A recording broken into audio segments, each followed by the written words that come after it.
17 अगस्त को एक खबर प्रकाशित हुई जिसमें माननीय सुप्रीम कोर्ट ने अपनी नाराज़गी जताते हुए कहा कि एसआईटी को स्टेटस रिपोर्ट देना चाहिए और ये भी कहा कि आप जांच में जल्दी लाइए, जल्दी कीजिए, तेज़ी कीजिए। ये एसआईटी को सुप्रीम कोर्ट का निर्देश है। इसकी खबर छपी हुई है 17 अगस्त को।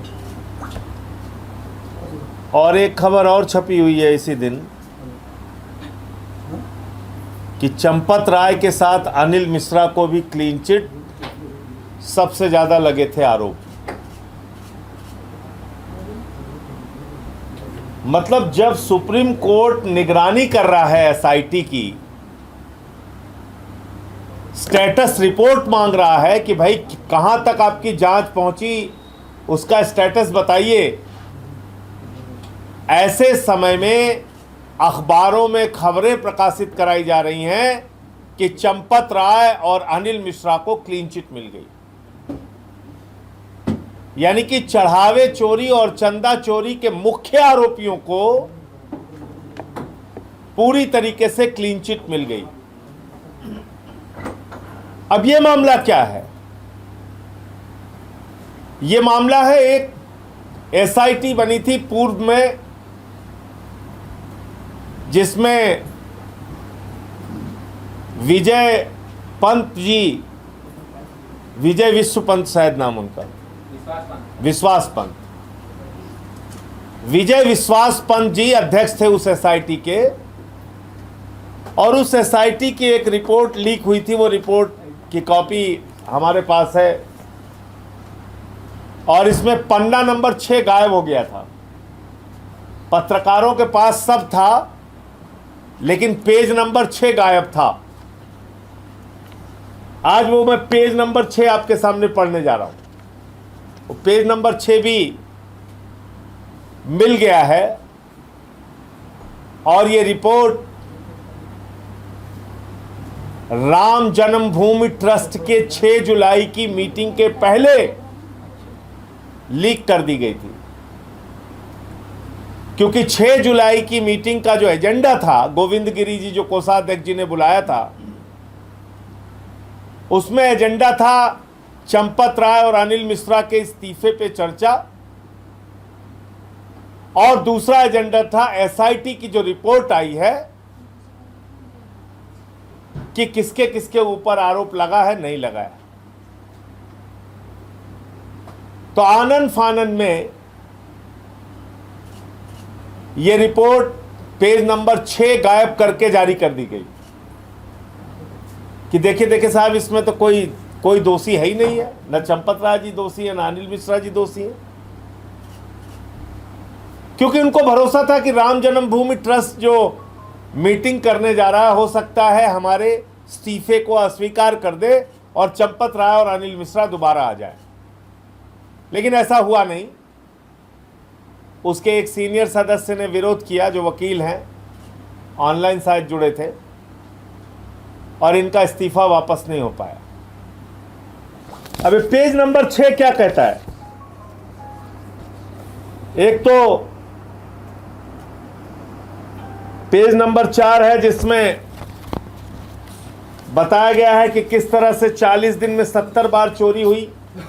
ये इस रिपोर्ट में अंकित है। इसमें उन आरोपियों के भी नाम अंकित हैं जो प्रथम दृष्टया दोषी पाए गए: अविनाश शुक्ला, अनुकल्प मिश्रा, लवकुश मिश्रा, मनीष कुमार यादव, करुणेश पांडे, रमाशंकर मिश्रा। ये 6 लोग जो प्रथम दृष्टया दोषी पाए गए थे, उनका भी नाम अंकित है। और इसमें यह भी लिखा हुआ है कि करीब करीब 81 लाख रुपए की बरामदगी हुई। इसकी डिटेल आपको पेज नंबर 5 पे मिल जाएगी। और पेज नंबर 6 जो गायब पेज है, वो ये पेज नंबर है। इसमें साफ तौर पे लिखा है कि डॉक्टर अनिल मिश्रा ट्रस्ट के पदाधिकारियों में से एक थे तथा वित्तीय मामलों एवं नकदी संकलन के प्रबंधन के कार्य का पर्यवेक्षण एवं प्रक्रिया का अनुश्रवण कर रहे थे। बैंक के साथ तय एसओपी सहमति बिंदु तैयार करने में श्री मिश्रा ट्रस्ट के प्रतिनिधि थे। उनकी भूमिका महत्वपूर्ण थी क्योंकि एसओपी ढांचा तथा बैंक के साथ समन्वय धनराशि एवं गणना व्यवस्था के प्रत्यक्ष रूप से संबंधित थे।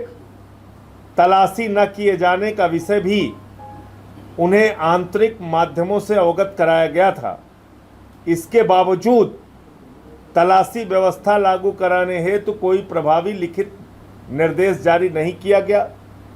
इसी प्रकार बायोमेट्रिक उपस्थिति, निर्धारित वेशभूषा, निजी वस्तुओं पर प्रतिबंध, हुंडीवार गणना, मूल्य वर्गवार अभिलेखीकरण एवं दैनिक प्रतिवेदन व्यवस्था को लागू कराने हेतु कोई भी प्रभावी सुधारात्मक आदेश जारी नहीं किए गए। श्री मिश्रा तलाशी हेतु पूर्व निर्धारित व्यवस्था को शिथिल करने के भी उत्तरदायी हैं। श्री मिश्रा चढ़ावे की चोरी हो जाए इसके लिए कोई कदम ना उठाया जाए, जो नियम बनाए गए उसका पालन ना किया जाए, उस पूरी व्यवस्था को शिथिल किया जाए, इसके लिए सीधे तौर पे दोषी हैं। ये पेज नंबर 6 में लिखा हुआ है। एसआईटी की पहली जो रिपोर्ट थी, या तो वो सामने आके इसको मना करे कि ये झूठी रिपोर्ट है, झूठा पन्ना है, क्योंकि ये पन्ना बदलवाया गया। मैं आपको बता रहा हूं, आगे रिपोर्ट चेंज कराई गई। ये पेज नंबर 6 परिवर्तित कराया गया। आगे और मैं पढ़ रहा हूं। बैंक एवं ट्रस्ट द्वारा गणना प्रक्रिया के संबंध में जो एसओपी बनी थी, ट्रस्ट की तरफ से इसके सूत्रधार डॉक्टर अनिल मिश्रा थे। ट्रस्ट के सदस्य होने के नाते उनका उत्तरदायित्व तो था कि जो एसओपी उनके स्तर से जारी की गई थी उसका प्रभावी क्रियान्वयन कराने में सतत अनुश्रवण करते एवं इस दिशा में सक्रिय भूमिका निभाते। डॉक्टर अनिल मिश्रा इन दायित्वों के प्रति उदासीन रहे, जिससे चोरी गबन की घटना होने की परिस्थिति उत्पन्न हुई। यह भी पेज नंबर 6 में लिखा हुआ है। तो जो व्यक्ति साफ साफ दोषी है पहली रिपोर्ट में ही, उसको क्लीन चिट कैसे मिल सकती है? सारे चढ़ावे चोरी का जो सूत्रधार है डॉक्टर अनिल मिश्रा, चंपत राय, उनको क्लीन चिट कैसे मिल सकती है? और आगे आइए, 7वां पेज। इसमें और बातें लिखी हुई, मैं लास्ट खाली एक लाइन पढ़ रहा हूं। ट्रस्ट कार्मिकों पदाधिकारियों द्वारा इसका संज्ञान नहीं लिया गया और गणना कार्मिकों का निर्धारित वेशभूषा में न आना चोरी गमन में सहायक सिद्ध हुआ। इस गंभीर चूक के लिए गणना प्रबंधन प्रक्रिया में क्रियान्वयन, पर्यवेक्षण एवं अनुश्रवण का दायित्व निभाने वाले सभी ट्रस्ट कर्मी पदाधिकारी उत्तरदायी हैं। ये चढ़ावे चोरी से संबंधित जो रिपोर्ट है, इसमें साफ तौर पे लिखा हुआ है सभी ट्रस्ट कर्मी और सभी पदाधिकारी जिम्मेदार हैं। तो उस पदाधिकारी में चंपत राय नहीं आते क्या? उस पदाधिकारी में अनिल मिश्रा नहीं आते क्या? जब इस रिपोर्ट ने सबको दोषी मान लिया, तो ये दोनों लोग कैसे दोषी नहीं हैं और कैसे इनको क्लीन चिट मिल सकती है? इसके साथ साथ 4 तरह की चोरी हुई है, मैं बार बार कह रहा हूं। चंदे में चोरी, चढ़ावे में चोरी, आभूषणों में चोरी, निर्माण कार्य में चोरी। 4 तरह की चोरी हुई है। और इन चारों चोरियों के लिए जमीन घोटाला, जमीन खरीद में चोरी, इन 5 चोरियों के लिए जो व्यक्ति मुख्य रूप से जिम्मेदार है वो है चंपत राय। 2 करोड़ की जमीन जो 18.5 करोड़ रुपए में 5 मिनट के बाद खरीदी गई ट्रस्ट के द्वारा, उसमें हस्ताक्षर हैं चंपत राय के और गवाह के रूप में हस्ताक्षर हैं डॉक्टर अनिल मिश्रा के और ऋषिकेश उपाध्याय जो उस समय के भाजपा के मेयर थे। इसके साथ साथ जो चोरी का काम चढ़ावे में हुआ, उसमें भी जो लोग रखे गए और चोरी की बात जब सामने आई तो चंपत राय से, अनिल मिश्रा से सबकी शिकायत की गई, उनके खिलाफ कोई कार्रवाई नहीं की गई। आभूषणों में चोरी का जब विषय आया तो लोगों ने सामने आके बताया उनको रसीदें नहीं दी गई, उनके आभूषण, उनके भगवान श्री राम के दिए गए नाम पे दिए गए गहने, दान, सोना आदि, चांदी आदि, वो उसका गबन किया गया। बाद में उस पर लीपापोती की गई कि यहाँ रखा है, वहाँ रखा है, जब चोरी खुल गई इसके बाद। इसके साथ साथ दीनानाथ वर्मा नाम के इंजीनियर ने बताया कि अनिल मिश्रा 40% कमीशन लेते थे निर्माण कार्य में। 40% कमीशन। सोचिए, कर्नाटका में बीजेपी की सरकार भी 40% कमीशन लेने के नाम पे चली गई थी 2018 में, 2023 में। अब आप देखिए, उसको भी कहां इन्होंने किनारे कर दिया पता नहीं। महिपाल सिंह ने शिकायत की थी चढ़ावे चोरी की, चंपत राय जी से शिकायत की थी, उनको कहां किनारे कर दिया गया पता नहीं। तो जो मुख्य किरदार हैं, अगर उन्हीं को बचाया जाएगा तो फिर कौन सी जांच हो रही है, कौन सा दूध का दूध पानी का पानी हो रहा है। और प्रभु श्री राम के मंदिर के नाम पे जो चंदा चोरी और चढ़ावा चोरी हुई है, उसमें कौन सा न्याय योगी जी और मोदी जी करने जा रहे हैं, अगर ये हालत जांच की है तो अभी किरण एस जी, और ये भी सूचना मुझे मिली है, मुझे कोई इसके बारे में कोई आधिकारिक जानकारी नहीं है, लेकिन मुझे सूचना मिली है किसी से कि विजय विश्वास पंत जी जो अध्यक्ष थे पहली एसआईटी की, जब वो इससे हटे तो उसके पीछे भी एक बड़ा कारण ये था। हालांकि मैं जानता हूं, मैं कहूंगा तो सरकार का दबाव उनके ऊपर पड़ेगा और वो इस बात को मना कर देंगे, लेकिन उनके ऊपर ये दबाव बनाया गया कि पेज नंबर 6 आप बदलिए और अनिल मिश्रा को आरोपित कीजिए। अनिल मिश्रा को जो आरोपित आपने किया उसको हटाइए, जो चढ़ावे चोरी के संबंध में ये सारी बातें आपने लिखी है हटाइए। तो शायद उन्होंने इसका विरोध किया, जिसके कारण से उनको हटना पड़ा। इस प्रकार की जानकारी मुझे है, लेकिन मैं इसके ऊपर कोई आधिकारिक बयान देने वाला व्यक्ति नहीं, क्योंकि ये उन लोगों के बीच की बात है जो सरकार में बैठे हैं और जो एसआईटी के अध्यक्ष थे। मैंने किरण एस जी जो एसआईटी के अध्यक्ष हैं वर्तमान में, उनको ये मेल किया है कि 13 दस्तावेज मैंने एसआईटी को दिया था। 13 दस्तावेज, 2 करोड़ की ज़मीन 18.5 करोड़ में खरीदने वाला, 9 करोड़ की ज़मीन 55 करोड़ में खरीदने वाला, 1 करोड़ 73 लाख की ज़मीन 24 करोड़ रुपए में खरीदने वाला, वो तमाम दस्तावेज और उसके साथ और तमाम दस्तावेज, 13 दस्तावेज मैंने दिया था। 13 दस्तावेज मेरे पास और हैं। अगर पुरानी एसआईटी से आपको वो 13 दस्तावेज ना मिले हों तो मैं पूरे के पूरे 26 के 26 ज़मीन घोटाले से संबंधित दस्तावेज आपको मिलकर सौंपना चाहता हूं। मुझे शीघ्र ही कोई समय दिया जाए, मैं लखनऊ में ही हूं। इसके लिए मैंने ईमेल किरण एस जी को भेज दिया है। अब जैसे ही समय मिलेगा मैं ये तमाम ज़मीन के दस्तावेज उपलब्ध करा दूंगा। मैं फिर एक बार दोहराना चाहता हूं कि ये जो प्रभु श्री राम के नाम पे चंदा चोरी का मामला है, ये कोई सामान्य मामला नहीं है।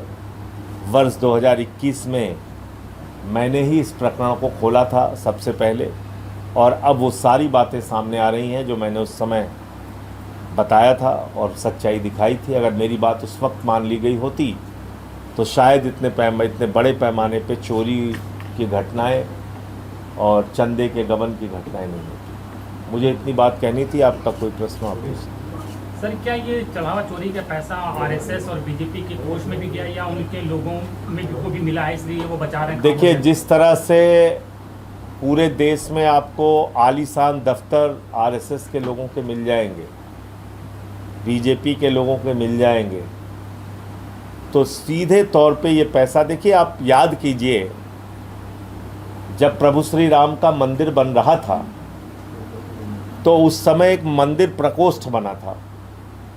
वो मंदिर प्रकोष्ठ क्या करता था? चंदे की वसूली करता था। किसके नाम पे? प्रभु श्री राम के मंदिर के नाम पे। कोई 1000 देता था, कोई लाख देता था, कोई करोड़ देता था, कोई 10 करोड़ देता था, कोई गहना देता था, कोई सोना देता था, कोई चांदी देता था। यानी दिल खोल के लोगों ने पैसा दिया। और उत्तर प्रदेश में तो हालत ये थी, आपको शायद ज़्यादा मालूम होगा मुझसे, विभागों के पैसे बांट दिए गए थे कि सप्लाई डिपार्टमेंट इतना देगा, बिजली विभाग इतना देगा, शिक्षा विभाग इतना देगा। खुलेआम रसीदें काटी गई। तो वो सब पैसा गया कहाँ? वो चंदे का हिसाब कहाँ है? कितना पैसा खर्च हुआ? भाई, जो अनुमान था प्रभु श्री राम के मंदिर के निर्माण में खर्च होने का, वो धनराशि तो 3 गुना बढ़ गई। 3 गुना। तो क्या एस्टीमेट जब बनाया गया उस वक्त गड़बड़ी की गई या फिर एस्टीमेट बढ़ा के हेराफेरी की गई? कैसे पता चलेगा? तो इसलिए भारतीय जनता पार्टी और आरएसएस के लोग सीधे तौर पे प्रभु श्री राम के मंदिर में चंदा चोरी के लिए जिम्मेदार हैं। इसमें कहीं कोई दो मत नहीं।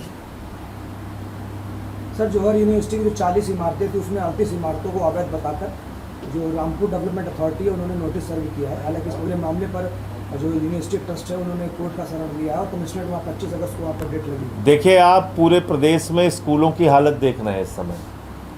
छोटे छोटे बच्चे जेन जी के बाद जेन अल्फा अब सड़कों पर उतर आए हैं। 3-3, 4-4 क्लास एक ही में चल रही है। मैंने एक स्कूल अपने सुल्तानपुर का प्राथमिक विद्यालय दिखाया था, कागजों में वो विद्यालय चल रहा है, मौके पे बंद है। विद्यालय स्कूल ही चोरी हो जा रहा है। चंदा चोरी, चढ़ावा चोरी, जमीन पे नाम पे चोरी, बिजली में चोरी, पानी में चोरी, अस्पताल में चोरी, सड़क में चोरी, हाईवे में चोरी, एक्सप्रेसवे में चोरी। तो अब तो पूरा स्कूल चोरी कर ले रहे हैं। पूरा का पूरा स्कूल चोरी हो जा रहा है, कागज में चल रहा है।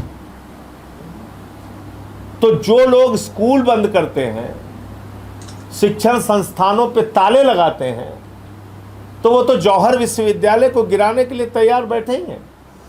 उनको क्या मतलब है विश्वविद्यालय से? भारत का एक भी विश्वविद्यालय, मैं पूरी जानकारी के साथ आपको बता रहा हूं, एक भी विश्वविद्यालय विश्व रैंकिंग में 300 नंबर में भी नहीं है। 300 नंबर, 10, 20, 50, 100 छोड़ दीजिए, 300 नंबर में भी हमारा कोई विश्वविद्यालय हिंदुस्तान का विश्व रैंकिंग में नहीं है। और आप विश्वविद्यालय तोड़ने जा रहे हैं, जौहर विश्वविद्यालय। तो आप तोड़िए, आपको राजनीति करनी है, हिंदू मुसलमान करना है, आप तोड़िए विश्वविद्यालय। लेकिन इसका हिसाब देना पड़ेगा कि 1 लाख सरकारी स्कूल किसने बंद किया। जम्मू में मेडिकल कॉलेज बंद करा के नाच रहे थे वाजपेयी। 1,20,000 सरकारी स्कूल हिंदुस्तान में ऐसे हैं जहां सिर्फ एक टीचर है। 1,19,000 सरकारी स्कूल ऐसे हैं जहां बिजली का इंतजाम नहीं है। 98,000 सरकारी स्कूल ऐसे हैं जहां पे बच्चियों के लिए टॉयलेट का इंतजाम नहीं है, स्कूलों के रास्ते बने नहीं है। आप देख रहे हैं, अभी वीडियो आ रहे हैं, बच्चे निकल रहे हैं सड़क पर। लखनऊ में प्रदर्शन हो रहा है, हमीरपुर में, बांदा में। कल मैं देख रहा था महोबा में बच्चों को दरोगा लात से मार रहा है। ये हो रहा है योगी जी के राज में। तो शिक्षा से इनका कोई लेना देना नहीं है, इसलिए जौहर विश्वविद्यालय तोड़ेंगे। इनका काम है, यही काम, शिक्षण संस्थानों को गिराना। क्योंकि मोदी जी का नारा है, अनपढ़ रहेगा इंडिया तभी तो अंधभक्त बनेगा इंडिया। उनको अंधभक्त बनाना है, अनपढ़ बनाना है इस देश को। और कोई प्रश्न हो आप लोगों को? कांग्रेस ने जो की बैठक थी उसमें वंदे मातरम का 2 ही लाइन गीत गाने की बात हुई। उसके बाद बीजेपी कह रहे हैं कि ये लोग तुष्टीकरण की राजनीति करते हैं, ये लोग देश विरोधी हैं। अरे भैया, आज़ादी के आंदोलन में आरएसएस और बीजेपी की भूमिका का पता है? बीजेपी के पुरखे, तब तो बीजेपी नहीं थी, पता है आपको? मैं बता देता हूँ 2 मिनट में, और भाजपाइयों से पूछिएगा। इन्होंने मोहम्मद अली जिन्ना के साथ श्यामा प्रसाद मुखर्जी ने 3 राज्यों में सरकार बनाई। अंग्रेज गवर्नर को श्यामा प्रसाद मुखर्जी ने 1942 में चिट्ठी लिखी, जो इनके प्रेरणा पुरुष हैं, यही प्रेरणा स्थल पे उनकी बहुत बड़ी मूर्ति लगी हुई है। श्यामा प्रसाद मुखर्जी ने अंग्रेज गवर्नर को चिट्ठी लिखी कि भारत छोड़ो आंदोलन को कुचल देना चाहिए। यह चिट्ठी लिखी, ये इनका इतिहास है। और जान लीजिए आगे आप, 26 जनवरी 1930 को उस समय की कांग्रेस ने आह्वान किया कि पूरे देश में तिरंगा झंडा फहराया जाएगा, और 20 जनवरी 1930 को आरएसएस के प्रमुख डॉक्टर हेडगेवार ने अपने स्वयंसेवकों को चिट्ठी लिखी कि 26 जनवरी को हम तिरंगा झंडा नहीं फहराएंगे, हम आरएसएस का झंडा फहराएंगे। आज तक किसी शाखा में तिरंगा झंडा फहराते हुए आपने नहीं देखा होगा, वो आरएसएस का झंडा फहराते हुए। 52 साल तक इन लोगों ने तिरंगा झंडा नहीं फहराया, 52 साल तक। बीजेपी के पुरखे 4 भी ऐसे नहीं, 4 मैं कह रहा हूं ऐसे नहीं है जो वंदे मातरम लगा के जेल गए हो। इनकी एक पत्रिका आती है ऑर्गेनाइजर, उस पत्रिका का 28 दिसंबर 1949 का अंक मैंने अपने ट्विटर पे डाला है, पढ़ लीजिएगा। 28 दिसंबर 1949 के आरएसएस ऑर्गेनाइजर के अंक में लिखा हुआ है, राष्ट्रगान क्या है? राष्ट्रगान जनगण मन अधिकारियों की पार्टी में गाया जाने वाला आइटम ऑफ इंटरटेनमेंट है। यह लिखा है राष्ट्रगान के बारे में संघियों ने। ये बात करेंगे देशभक्ति की, ये बात करेंगे वंदे मातरम की। 24 जनवरी 1950 तारीख नोट कर लीजिए, भारत की संविधान सभा ने वंदे मातरम को राष्ट्रीय गीत के रूप में स्वीकार किया। इसमें बीजेपी का क्या योगदान है? आप बीजेपी के योगदान पे मुझसे 4 घंटे बहस करना चाहेंगे तो मैं आपको साबित कर सकता हूं कि इन लोगों ने, इनका चरित्र देश विरोधी रहा है, और देश विरोधी घटनाओं में नंबर 1 पे अग्रिम पंक्ति में इनके पुरखे खड़े थे, जिन्होंने देश के साथ धोखा किया, अंग्रेजों का साथ दिया, भारत छोड़ो आंदोलन के खिलाफ काम किया, मोहम्मद अली जिन्ना के साथ काम किया। ये सारी बहस और जानकारी मैं आपको दे सकता हूँ। तो इसलिए देशभक्ति की कोई भी बात बीजेपी के मुंह से बिल्कुल अच्छी नहीं लगती। उनको पहले सामने आके पूरे देश से मोहम्मद अली जिन्ना के साथ 3 राज्यों में सरकार बनाने के लिए माफ़ी मांगनी चाहिए, उनके पुरखों ने जो गलती की। राष्ट्रगान को आइटम ऑफ इंटरटेनमेंट कहा, उसके लिए माफ़ी मांगनी चाहिए। श्यामा प्रसाद मुखर्जी ने भारत छोड़ो आंदोलन को कुचलने की बात कही, अंग्रेज गवर्नर की दलाली की, उसके लिए माफ़ी मांगनी चाहिए। 52 साल तक तिरंगा झंडा नहीं फहराया, उसके लिए माफ़ी मांगनी चाहिए। हेडगेवार की चिट्ठी अपने स्वयंसेवकों के लिए है, वो उसकी कॉपी मैंने राज्यसभा में भी दिखाना चाहा था, सभापति जी ने मुझे रोक दिया था, लेकिन मैंने वो चिट्ठी भी डाल दी है, पढ़ लीजिएगा। उसके लिए माफ़ी मांगना चाहिए। Sir, deputy CM Keshav Prasad Maurya ने अपनी सरकार के कामकाज पर सवाल उठाया। उन्होंने कहा इलाहाबाद में जिस तरह से इलाहाबाद डूबा हुआ पानी में, समय रहते काम हुआ होता तो ऐसी स्थिति ना आती। तो भैया वो डिप्टी सीएम है, काम कौन करेगा? बाबा जी और वो वही मिलके करेंगे। अब बाबा जी या तो उनकी नहीं सुन रहे हैं या वो बाबा जी की नहीं सुन रहे हैं, पता नहीं क्या मसला है, मुझे नहीं मालूम। लेकिन यहाँ डबल इंजन की सरकार है, हम लोग ऐसा सुनते हैं। मोदी जी आते हैं, वो कहते हैं हम डबल इंजन है। योगी जी जहाँ चिल्लाते हैं, बोलते हैं, भाषण देते हैं, वो कहते हैं हम डबल इंजन है। तो मेयरों नहीं कहे तो 3 इंजन जब काम ना करता है, खटारा हो गया तो कहे हम काम कैसे कीते। 3 इंजन लागा है, पंपिंग सेट लागा है, सब लागा है, जब पानी ना निकलता है मस्त तो हम काव करी भैया। 3 इंजन की सरकार है प्रयागराज में। तो इसलिए मोदी जी ने तो कहा था हमारे यूपी के नौजवानों के लिए कि नौजवानों चिंता मत करना, गोबर से तुमको हम रोजगार दे देंगे। देखिए बच्चे हंस रहे हैं। आप बताइए, कहा था नहीं कहा था? गोबर से रोजगार देने के लिए कहा था 19 के चुनाव में। गौमूत्र खरीदा जाए तो इसलिए अच्छा, उसमें रोजगार दिया है कुछ लोगों को? मुझे नहीं पता। उसमें भी मिलावट करती, भैंस का मूत्र मिला देते हैं।